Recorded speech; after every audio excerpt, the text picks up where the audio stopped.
A university lecturer asked the students, "Did God create everything in this world?"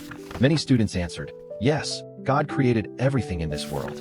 The lecturer continued, "If we say that God created everything, then you are implying that God created evil. Because evil truly exists, and if based on principle, our work defines who we are, then God is evil." The whole lecture hall went silent.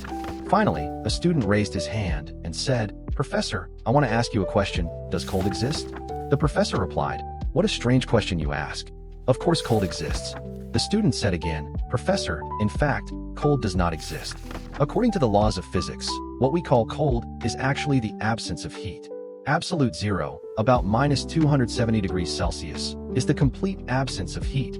Matter has no energy activity and cannot produce reactions at that temperature. Cold does not exist. We created that concept to describe the feeling when there is a lack of heat." The student then asked another question, "Professor, does darkness exist?"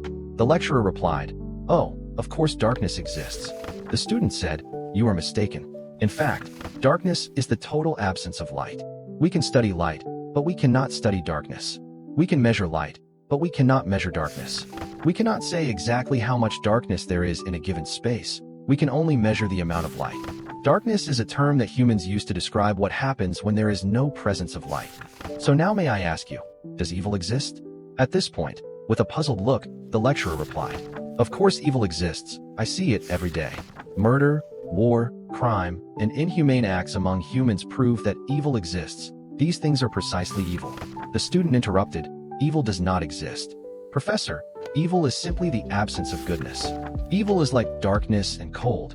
It is only a concept created by humans to describe the state of lacking good things. God did not create evil. Evil is not like faith or love, which truly exist like heat and light. Evil is the result of what happens when humans do not believe in the presence of God's love in their hearts. Similar to the appearance of cold when there is no heat, and the appearance of darkness when there is no light." The story ends with the image of the lecturer bewildered, and that student was Albert Einstein. Message: evil is not an entity that was created, but merely the absence of goodness in the human soul. When we nurture love, faith, and kindness, the light of goodness will naturally dispel the darkness of evil.